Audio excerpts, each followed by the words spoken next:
ሰላም ዛሬ ይዤላችሁ የቀረብኩት በስመኝ ግዛው የተጻፈውን ያልተሰበረው መስታወት የተሰኘውን ታሪክ ይሆናል። ታሪኩ ስመኝ በቅርቡ ባሳተመችው የእናቴ ሮሚዮና ሌሎች አጫጭር ታሪኮች ውስጥ የሚገኝ ነው። ይህን ድንቅ መጽሐፍ ገዝታችሁ አንብቡ። አማዞን ላይ የሚሸጥበትን ሊንክም የቪዲዮ ዲስክሪፕሽን ላይ አስቀምጥላችኋለሁ። አብራችሁን ቆዩ። ያልተሰበረው መስታወት በስመኝ ግዛው ይቀጥላል። ብርጭቆ ይሰበር ማንኪያም ወርውሪብኝ፣ ቁጣሽም እንደ እሳት ይንደድ ይለብልበኝ። አመናጭቂኝ በጣም ጩሂብኝ አልቅሺ፣ ብቻ በዝምታሽ ነፍሴን አትኮስኩሺ። ይሄን ውብ ጦርነት ልብሽ የተወለት የማልችለው ቁስል፣ ያኔ ግን እንጃልኝ ፍቅር ለዘላለም በሩን የሚዘጋው እንዲህ ነው መሰለኝ። እኩለ ሌሊት ለመሆን ጥቂት ደቂቃዎች ብቻ ቀርተውታል። ሰዓቴን መመልከት አያስፈልገኝም። የውስጤ ጥፋተኝነት በደረት አጥንቴ ላይ እንደ አሮጌ ግድግዳ ሰዓት ቲክ ቲክ ያለ ጸጸቴን ይቆጥርልኛል። በዚህ ሰዓት ወደ ገዛ ቤት የምገባው እንደ ኩሩ አባወራ ሳይሆን የሥራ ሰዓት አርፍዶ ቢሮ ለመግባት እንደሚሞክርና በደጃፍ ላይ ያለቃዬን ዓይን እንዴት ላምልጥ ብሎ እንደሚንቀጠቀጥ ምስኪን ሠራተኛ በስርቆት እየተራመድኩ ነው። የሰፈር ውሾች ደግሞ ሌላ ዳኞች ናቸው። በጨለማ ውስጥ ተኮልኩለው ይግባኝ የሌለው የሞራል ፍርድ ባይናቸው ይፈርዱብኛል። አይጮሁም። ዝምታቸው ግን ወንድሜ አሁንም ውሸትን ይዘመጣ የሚል የንቀት ማት ያዘለ ነው። የጥፋተኝነትን ስሜት እንደ ቋንጣ ለይተው የሚያውቁና የማይደለል የሞራል ሚዛን ያላቸው የሰፈር ሽማግሌዎች ይመስላሉ። ውሾቹና ሚስቴ አንድ አይነት መዝገበ ቃላት ያላቸው ይመስለኛል። ሁለቱም መጮህ አቁመው በጥልቅ ትዝብት መመልከትን እንደ ትልቅ የጦር መሳሪያ ተለማምደውታል። እሷም አትጮህብኝም፣ በርም አትዘጋብኝም። እንደ ከሳሽ ጠበቃ አፏን ከፍታ ወንጀሌን አትዘረዝርልኝም። ዝምታዋ ግን ልክ በባዶ አዳራሽ ውስጥ እንደሚሰማ ነጎድጓድ በጆሮዬ ውስጥ ያስተጋባል። እኔን ለማሰቃየት ቁጣ አታባክንም። እንዲያውም መጎዳት ለደካሞች የተተወ የቅንጦት ስሜት ነው የምትል ትመስላለች። በእውነት ፈጣሪ ከተረጋጉ ሰዎች ይታደገን። ሚስቶቻቸው የሚጮሁባቸው፣ ድስትና ማንኪያ የሚወረውሩባቸው ባሎች እንዴት ብፁዓን ናቸው! ቢያንስ እነርሱ ጦርነቱ በይፋ የታወጀላቸው ክቡር ጠላቶች ናቸው። ወይ የመከላከል እርምጃ እንዲወስዱ አሊያም ነጭ ባንዲራ አውለብልበው ማሪኝ እንዲሉ ተፈቅዶላቸዋል። የኔዋ ግን አትጮህም። ይሄ ደግሞ ከመጮህ በላይ እንደረቀቀ መርዝ በቀስታ ይገድለኛል። እውነቱን ለመናገር ዛሬ በሠራሁት ጥፋት አንዲት የሸክላ ድስት ግንባሬ ላይ ተወርውራ ብትሰበር ኖሮ እንዴት ደስ ይለኝ ነበር። ቢያንስ ግንባሬ ላይ የሚወጣው ጠባሳ ለኃጢአቴ ዋጋ ከፍያለሁ የሚል የመጨረሻ ይቅርታ ደረሰኝ ይሆንልኝ ነበር። እኔ ግን ያንንም ዕድል ያላገኘው ምስኪን ነኝ። ይሁንና እንዲህ ነፋስ እንደገፋው ደረቅ ቅጠል ወደ ቤቴ የምጣደፈው ሥራ አምሽቼ አይደለም። ዛሬም በመሥሪያ ቤታችን መዝገብ ቤት ውስጥ ከምትሠራ አንዲት ሴት ጋር አምሽቼ እንደ ተወርዋሪ ኮከብ ወደ ቤቴ እየበረርኩ ነው። የሚያሳዝነው ግን ያንን ሁሉ ሰዓት አብሬያት ያመሸዋትን ሴት ስሟን እንኳ በወጉ አላስታውሰውም። በእውነት ስሟ ጠፍቶኝ ሳይሆን እኔው ራሴ ትውስታዬን መዝጋት ስለለመድኩ ነው። ለአንድ ወንድ ከስሟ በላይ መዓዛዋን፣ ከታሪኳ በላይ ደግሞ የሳቋን ድምፅ ብቻ ሰምቶ መጥፋት እንዴት ያለ ክህደት ነው! እርሷ ለእኔ ልክ በባቡር መስኮት በኩል እንደሚታይና በፍጥነት እንደሚጠፋ ውብ መልክዓ ምድር ናት። ትታየኛለች፣ ታልፈኛለች፣ ግን አትቀረኝም። ትንፋሼ ገና ሳይቀዘቅዝ ምስላቸው የሚበነው እነርሱ የማይረቡ ስለሆኑ ብቻ ሳይሆን እኔ ውስጥ እነርሱን የሚያስቀምጥ ምንም ክፍል ስለሌለ ነው። ሐቅ ነው። ማንም በእኔ ትውስታ ውስጥ የዘለቀች ሴት የለችም። የሸሚዜን ቁልፎች በመዘጋበት ቅጽበት ትዝታቸውንም አብሬ የምቆልፍባቸው ይመስለኛል። ፈገግታቸው በመስታወት ውስጥ ካለው እንፋሎት በበለጠ ፍጥነት ይበናል። ትንፋሼ ገና ሳይቀዘቅዝ ምስላቸው በኖ ይጠፋል። ሴቶችን የምጎበኘው ቱሪስት አንድን ከተማ በሚጎበኝበት ስልት ነው። የመንገዶቹን ባህሪያት ለማወቅ ብዙ ጊዜ አይወስድብኝም። ያለው አደንቃለሁ፣ ከዚያም በዝምታ ጥያቸው ሄዳለሁ። ለቱሪስት ከተማው መድረሻው ሳይሆን ማለፊያው እንደሆነ ሁሉ ለኔም ሴቶቹ የደቂቃ ማረፊያ እንጂ የነፍስ ማደሪያ አልነበሩም። ባለቤቴ ግን ከተማ አይደለችም፣ ቋሚ አድራሻዬ ነች። እሷ መድረሻ ሳትሆን መቆሚያዬ ናት። መሰረቱ የጸና የቤቴ ማዕዘን፣ የነፍሴም የባለቤትነት ማረጋገጫ የያዘች ብቸኛ ሹም ናት። ምንም ቃል ሳይወጣት በዝምታዋና በመኖሯ ብቻ ማንም ሊተካት የማይችል የነፍሴ ባላባት መሆኗን ታስታውሰኛለች። እና አሁን የጥቂት ሰዓታት የቱሪስት ቪዛ ያልቆ በባዕድ ምድር እንደተባረረና መሸሸጊያ እንደጠፋው ስደተኛ ጅራቴን ቆልፌ ወደ ቋሚ አድራሻዬ እየተመለስኩ ነው። በኩለ ሌሊት የማይመስል ስጦታና በውሸት የታሸገ ድራማ ተሸክመው ወደ ቤት የሚመለሱ ባሎች እንዴት እድለኞች ናቸው! ቢያንስ እነርሱ ለጥፋታቸው ካሳ የሚሆን ነገር ይዘዋል። እኔ ግን ባዶ እጄም ብሆንም የጥፋተኝነት ስሜቱ ራሱ የሚሰነፍጥ ጠረን ያለው መሰለኝ። በሩን ለመክፈት ስትወጣ የዱኳ ድምፅ ከውስጥ ይሰማኛል። አይምሮ ያዘጋጀውን የተለመደ የሐሰት ማብራሪያ ልክ ለትልቅ የሥራ ቅጥር ቃለ መጠይቅ እንደሚቀርብ ተፈታኝ ደጋግሞ እያስታወሰ ነው። በሩ ተከፈተ። ነገር ግን በሩ የተከፈተው እንደ ናፋቂ ሚስት ሳይሆን ልክ በአየር ማረፊያ ውስጥ እንደሚገኝና የማንንም ፍቃድ እንደማይጠብቅ ደንታቢስ አውቶማቲክ በር ነበር። መዝጊያውን ለኔው ትታልኝ አንዲትም ቃል ሳትተነፍስ ወደ ውስጥ ፈጥና ገባች። ያ ሁሉ ያዘጋጀሁት የውሸት ሰበብ ሁሉ ገና ድንበር ሳይሻገር በሩ ላይ ተበተነ።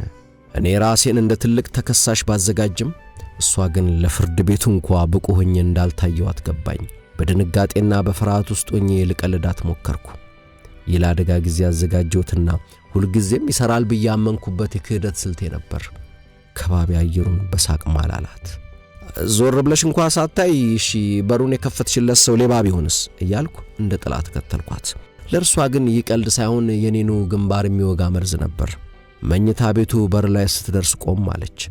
ከዚያም በቀዝቃዛ ድምፅ እንዲህ አለችኝ፣ እኔ ሌባ አልፈራም። ክው ብዬ ቀረው። የተናገረችው ቃል ተራ አባባል አልነበረም። ሌባውማ ቀድሞውኑ ቤት ውስጥ ነው፣ ከእምነቴና ከክብሬ በላይ ምን ሊሰርቀኝ ይችላል ያለች መሰለኝ። ብቻ ቅሌቴን አቅፌ ተከትያት ወደ መኝታ ቤት ገባው። ያ የጥቂት ሰከንድ እርምጃዬ ወደ መንግሥተ ሰማይ ወይም ወደ ገሃነብ እየመራኝ እንደሆነ መለየት አቃተኝ።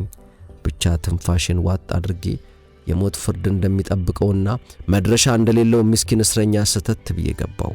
ያረጀ የሚመስል ረጅም አረንጓዴ ቀሚስ ለብሳ አልጋው ጫፍ ላይ ተቀምጣ ጥፍሯን መቁረጥ ጀመረች። ያ የጥፍር መቁረጫው ቀጭ የሚል ድምፅ በክፍሉ ዝምታ ውስጥ እንደ ጥይት ይጮኻል። በምድር ላይ ከተረጋጋች ሴት የበለጠ የሚያስፈራ ነገር የለም። ሚስቴ ወደ ነፍስ የሚደርስ የመርማሪ የርቀት መቆጣጠሪያ ነበራት። ለእርሷ የደም ምርመራ፣ የጣት አሻራ፣ የጽሑፍ መልእክት ወይም በጃኬቴ ላይ ተለጥፎ የሚገኝ ተንኮለኛ የፀጉር ዘለላ አያስፈልጋትም። ሁሉንም ነገር በዝምታ ውስጥ ታነባለች። ከእርሷ መደበቅ ማለት ከሸሚዝ ስር ትልቅ ሐባብ ደብቆ እኔ ጋር ምንም የለም ብሎ ለመከራከር እንደመሞከር ያለ የሞኝ ቲያትር ነው። ባለቤቴ የምደብቀውን ምስጢር ብቻ ሳይሆን ስደብቅ የምመስለውን ያን አሳዛኝ ምስሌንም ጭምር ታውቃለች። አንድ ጀግና አንበሶችንና ነብሮችን ወይም ሰማይን የሚቀድ የሚመስልን አስደንጋጭ ነጎድጓድ አልፈራም ቢል አይገርመኝም። ነገር ግን በዚህ ሰዓት ፊት ለፊቴ ቆማ በፍጹም ዝምታ የምትመለከተኝ ሚስቴን የሚያክል የሚያስፈራ ነገር በምድር ላይ የለም። በነብር ፊት ጀግና መሆን ይቀል ይሆናል። በእርሷ ዝምታ ፊት ግን ጀግንነቴ ልክ እንደ ጧፍ ቀልጦ ሲፈስ ይታወቀኛል። አጠገቧ መቆም የሚቻል አልሆነልኝም። ያ የዝምታዋ ጫና ትንፋሼን አሳጠረውና ሳልጠየቅ መናዘዝ ጀመርኩ። ፖሊስ ጣቢያ ገና ሲደርስ ሁሉንም እኔ ነኝ የሠራሁት እንደሚል ፈሪ ወንጀለኛ ሳልጠየቅ ውሸቴን መናዘዝ ጀመርኩ። ዝምታዋን ለመስበር ስል ብቻ አፌ ውስጥ የመጣውን ሁሉ እንደ ጎርፍ አፈሰስኩት። እሷ ግን አሁንም ጥፍሯን እየቆረጠች እኔን በዝምታ መግረፏን ቀጠለች። ከመስሪያ ቤት ሰዎች ጋር ትንሽ አመሸው አልኳት። መጀመሪያ ድምፄን ሸምቀቅ ብሎና ራሴን ከርቶኝ ቃላቶቼ በክፍሉ አየር ላይ ሲንሳፈፉ የራሴው ጆሮ እንኳ ሊሰማቸው ጠላ። ድመታችን እንኳ ሳይቀር ቅሌቱስ እንደነበርኩ የምታውቅ ይመስል እንደ ገለልተኛ ምስክር ከባለቤቴ ጎን ቆማለች። ምስኪን ደካማ ድራማህን ቀጥልበት፣ ፍጻሜውን ለማየት ጓጉተናል የሚል የንቀት እይታ ባይኖቿ ውስጥ አነበብኩ። መልስ አልሰጠችኝም፣ ቀና ብላም አላየችኝም። ከዚያም ታውቂያለሽ የአዲሱ ፕሮጀክት ውጥረት የበዛበት ነው። ታዲያ ስራ ስንጨርስ ስብሰባ መሰል ነገር አደረግንና በዚያው አንድ ሁለት ለምን አንልም ተባለና ቆየን። መጀመሪያ እኔ አይሆንም ብዬ ነበር፣ ግን የግድ ነው አሉኝ። ተሰባስበን ስለ ስራው ስናወራ ደግሞ ሰዓቱ መሄዱን አላስተዋል ነው። ከዚያ ሰርቪሳችን ሁላችንንም ለማድረስ ሲዞር ቆይቶ ብቻ ለዚያ ነው እያልኩ ያልተጠየቅኩትን ሪፖርት አፈሰስኩት። ምን ነው ብትጮህብኝ? ንዴቷን መቋቋም ከቁጣዋም ጋር ፊት ለፊት መታገል አያቅተኝም ነበር። ምሽቱን ለጥቂት ቀናት አይኔ ላይ ፈተና ከሆነችብኝ የመዝገብ ቤት ሰራተኛ ጋር ነበር ያሳለፍኩት። በእርግጥም ለቀናት ተፈትኜባት ነበር። ነገ ከመዝገብ ቤት አንድ የጠፋ ደብዳቤ ስፈልግ ብቻ ትዝ የምትለኝ ስሟን እንኳ በትክክል ማላውቃት ሴት። እርሷ ጋር የወሰደኝ ፍቅር አልነበረም። እንዲያውም ፍቅር ከእርሷ ጋር ምንም ዝምድና አልነበረውም። ብቻ ለአይን የሚሞላው ስጋዋ እንደ ጥሬ ስጋ ወንድነቴን ሳበው። እርሷ ለስንተኛ ጊዜ የመጣች ፋይል እንደሆነች በእርግጥ አላውቅም። አንዳቸውንም ቢሆን ስማቸውን ይቅርና ፊታቸውንም እንኳ በወጉ አላስታውሰውም። ልክ በየቀኑ እንደሚደገም አሰልችና ነፍስ አልባ የመንግሥት የቢሮ ሥራ እኔም ክህደቴንና አዳዲስ የውሸት ሰበቦችን መፈብረክን እንደ ሙያ ተክኜበታለሁ። ያንን ሁሉ አድካሚና አሰልቺ ኑዛዜን በጭራሽ እንዳልሰማች ሁሉ ጥፍር መቁረጫዋን አስቀምጣ ቀና አለችና እራት ትፈልጋለህ ስትል ቀለል አድርጋ ጠየቀችኝ። ያ ጥያቄዋ ከሺህ ጅራፍ በላይ ነበር። የኔ ማለቂያ የሌለው ክህደት ባለቤቴን ወይ ከሰው በላይ መልአክ እንድትሆን ወይም ከሰው በታች እንድትሰለች አድርጓታል። አይ በልቻለሁ አልኳት። ሳሎን ሶፋው ላይ ተቀምጣ እራቷን መብላት ጀመረች። የሹካውና የሳህኑ ድምጽ በዚያ ጭጭ ባለ ክፍል ውስጥ ያስተጋባል።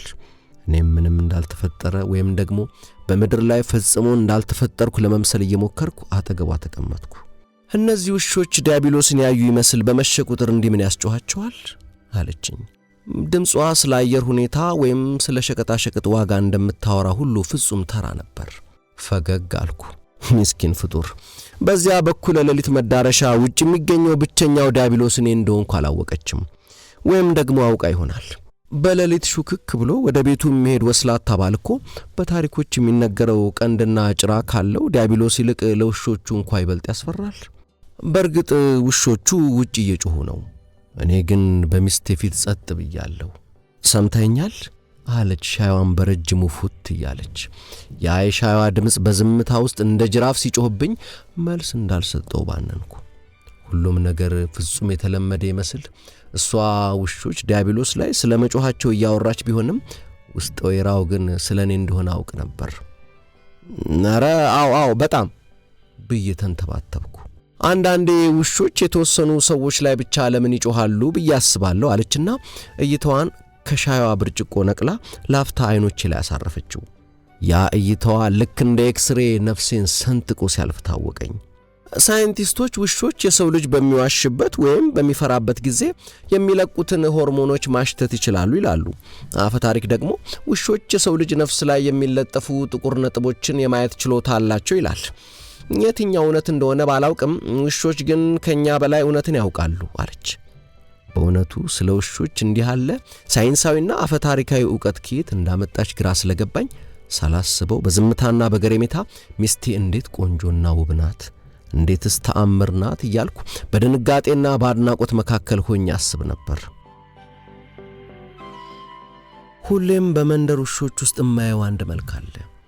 አንድ አይነት ክፉን ከደግ ውሸትን ከእውነት የሚለዩበት የተፈጥሮ ስሜት፣ ቃል አልባ ግን ስለታም። በሚስቴ አይኖች ውስጥ ያንን እይታ ተመለከትኩ። እኔ ዓለምን ማታለል እችላለሁ። በየመዝገብ ቤቱም ማገኛቸውንና ከደቂቃዎች በኋላ ስማቸውን መረሳቸውን ብዙ ሴቶች በአሳዛኝ ፈገግታና በለስላሳ ድምጼ በቀላሉ ማሞኘት እችላለሁ። ሴቶች ፊት ፀሐይ ላይ እንደተተወቀበ የመቅለጥና የማቅለጥ ድንቅ ጥበብ አለኝ። ሁለቱም ተመሳሳይ የተረገመ ስጦታ አላቸው። እነርሱ የጉምሩክ መኮንን አጠራጣሪ ሻንጣዎችን እንደሚመረምር የኔንም ውሸት አሽቶ ይመረምራሉ። ውሾቹ በጨለማ ውስጥም ቢሆን የት እንደቆየ እኮ እናውቃለን የሚሉኝ ይመስለኛል። የግቢያችንን በር እየቆለፍኩ መለከታቸዋለሁ። በሩን መቆለፍ ትችላለህ፣ ግን እውነቱን መቆለፍ አትችልም የሚሉኝም ይመስለኛል። ወደ ሳሎን ስገባ ደግሞ ሚስቴ በዝምታዋ ትበረብረኛለች። የሚገርመኝ ቤተሰቦቿና ጎረቤቶቻችን ሳይቀሩ ዝምታዋን እንደ ትልቅ የማዕረግ ስም ማድነቃቸው ነው። እሷን በማግኘቴ እድለኛ ነህ እያሉ በመቀኝነት ያዩኛል። አንድ ቀን ታላቅ ወንድሟ አራት ላይ ያለን በአፉ ያዘውን ዳቦ ሳይውጥ በነገራችን ላይ እህቴ በጣም ጠንካራና ታጋይ ሴት ናት፣ እድለኛ ነህ አለኝ። ለኔ ግን መስበር ማልችላት መስታወት ነበረች። ብዙ ሴቶች ያጡትን ነገር በጩኸትና በእንባ ለመመለስ ይሞክራሉ።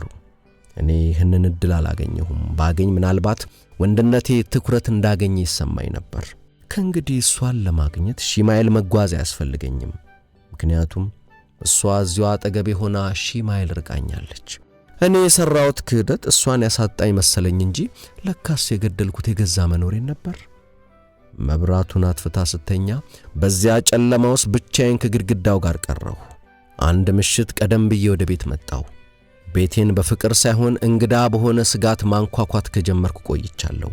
አንዲት ሚስት ጥያቄ መጠየቅ ስታቆም የሚሰማ አይነት ቀዝቃዛ ፍርሃት። የገዛ ቤቴን በር ሳንኳኳ ልክ በስህተት የሌላ ሰው ቤት ገብቼ ይቅርታ ለማለት እንደተዘጋጀው አይነት ባዕድነት ተሰማኝ። በሩን ከፍቼ ስገባ በቴሌቪዥን በሚተላለፍ የኮሜዲ ትርኢት በሳቅ እየፈነዳች ነበር። መግባቴን ስታይ ሳቋን ለአንድ ሰከንድ እንኳን አላቋረጠችውም። በተዋናዩ ቀልድ ፍክትክት ብላለች። በአንድ ወቅት እኔ የዚያ ሳቋና ምንጭ ነበርኩ። በጊዜ መግባቴንም ጨርሶ ልብ ያለችው አልመሰለችም። ምናልባት ግን በልቧ ዛሬ ከሚያሞኛቸው አንዷ አባራው ይሆን እንዲህ በጊዜ ተከሰተው ብላ በዝምታ እየተሳለቀችብኝም ይሆናል። ሰላም ደህና መሸሽ አልኳት።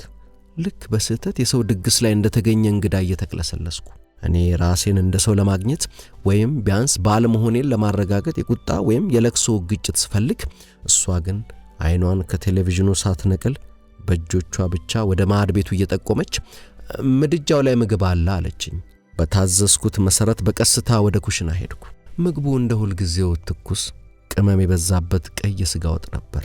ኩሽናው ኃጢአተኛ መሆኔ ያልተነገረው ይመስል ለምለም የሆነ ነጭ እንጀራ ሸፍኖ በደግነት ጠበቀኝ። ይገርማል። የዝምታዋ መጠን ስለኔ ምን እንደሚሰማት ለወጥ ቤቱ እንኳን አላሳወቀችም። እንጀራውን ከወጡ ጋር ሳገናኝ ከሳሎን ሆና እንደገና በረጅሙ ስትስቅ ሰማኋት። እኔ በጊዜ የመጣሁት ጥያቄ እንድጠይቀኝ ፈልጌ ነበር። እንዴት ዛሬ በጊዜ መጣ ብላ ትንፋሽን እንድታሸት ወይም በሆነ ምክንያት ተናዳ የሆነ ነገር እንድትወረውርብኝ፣ ቢያንስ አንዲት የሾርባ ማንኪያ ወርውራ ግንባር የምታቆስለው። ጥፋተኛ ሰዎች ከቅጣት የሚያመልጡት በቅጣቱ ሲያልፉ ብቻ ነው። በዝምታ ራቴን በልቼ ወደ መኝታ ቤት አመራው። አልጋው ላይ ሆኜ በተስፋ እየጠበቅኳት ነበር። ቆይታ መጣች። በቀጥታም ወደ እኔ ሳትመለከት ባልተለመደ ሁኔታ ሽቶዋን በሁለመናዋ ላይ ነሰነሰችው። ኃይለኛና የሚያውድ ሽቶ ነበር። ከዚህ ቀደም ሽቶን እንዲያብዝታ የምትወድ ሴት አልነበረችም። ዛሬ ግን በመኝታ ቤታችን ውስጥ ልክ እንደ አዲስ እንግዳ ሽቶዋን ስትረጨው ማየት ለኔ የመርዶ ያክል እንግዳ ሆነብኝ። በእርግጠኝነት ያ ሽቶ ለኔ አልነበረም። ሽቶዋ ለኔ ሳይሆን ለራሷ የምትቀባ ሴት ግን ምንኛ ታስፈራለች። ወደ አልጋው መታ ስተኛም እንደለመደችው ጀርባዋን አልሰጠችኝም። ጀርባ መስጠት እኮ ቢያንስ ተቆጥቶ የማኩረፍ ወይም የመጥላት ምልክት ነበር። እንደ ጥንቱ መታቀፍ እንደሚፈልግ ሰውም ወደ እኔ አልዞረችም። በነቃና በተኛ ዓለም መካከል ሆና በጸጥታ መንፈስ ዝም ብላ በግማሽ ተኛች። መብራቱ ጠፋ። እኔም በጨለማ ውስጥ ግራ ገብቶኝ ራሴን ያጣሁባቸውን መንገዶች ሁሉ አንድ በአንድ መቁጠር ጀመርኩ።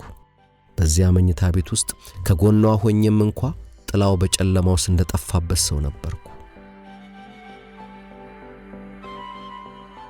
በቀጣዮቹ ቀናት ውስጥ ልክ እንደተገደደ የቤት አገልጋይ ትህትናዬን አሳመርኩ። ነገር ግን የጨዋነቴ ከፍቅር ወይም ከጸጸት የመነጨ ሳይሆን በቤት ውስጥ ከሰፈነው ከባድ ዝምታው የመነጨ የፈሪነት ስሜት ነበር። ሁኔታዬ ልክ በአንድ ጠባብ ክፍል ውስጥ ካደፈጠ አንበሳ ጋር እንደተቆለፈበት ሰው ሆኗል።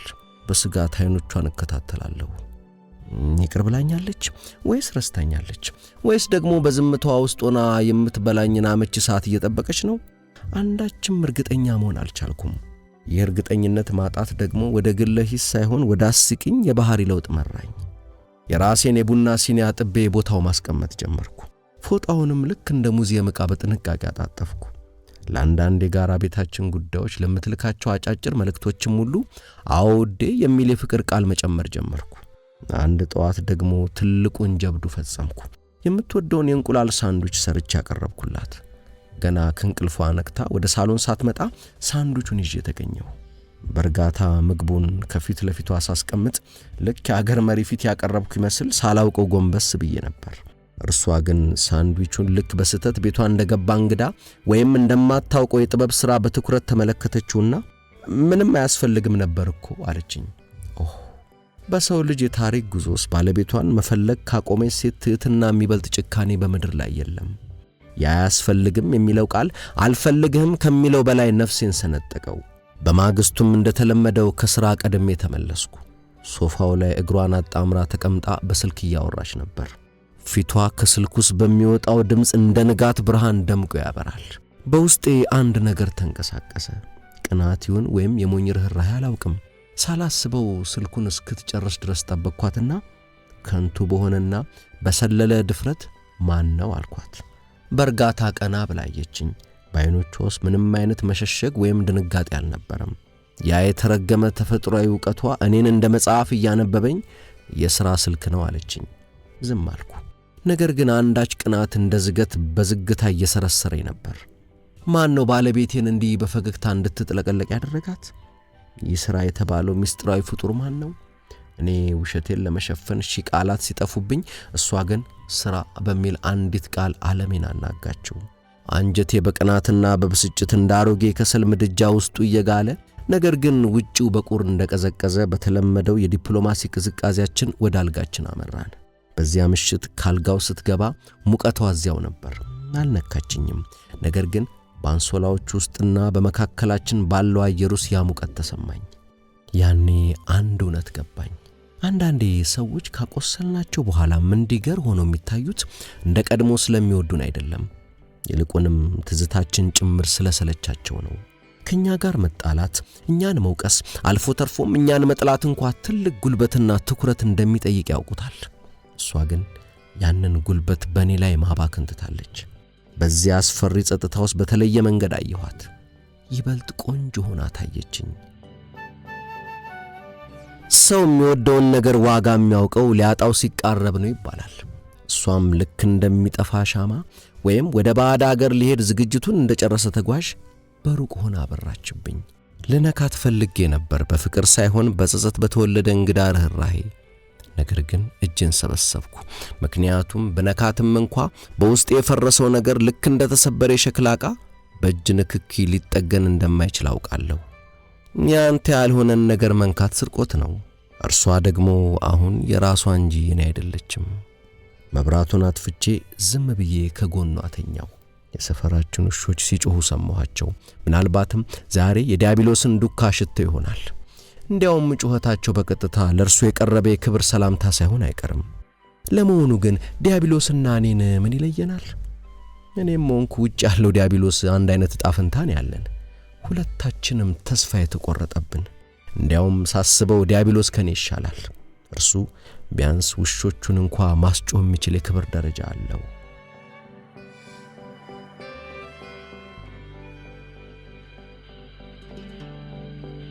ውድ የቻናሌ ተከታታዮች የሰማችሁትን እንደወደዳችሁ ተስፋ አድርጋለሁ።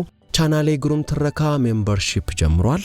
ቻናሌን መደገፍ የምትፈልጉ ወዳጆቼ ሜምበርሺፑን ተቀላቀሉ። ይህንን የሰማችሁትን ታሪክ እንዲሁም ወደ ቻናሌ ጎራ ብላችሁ የምትወዷቸውን ታሪኮች ለወዳጆቻችሁ ማጋራቱን አትርሱ።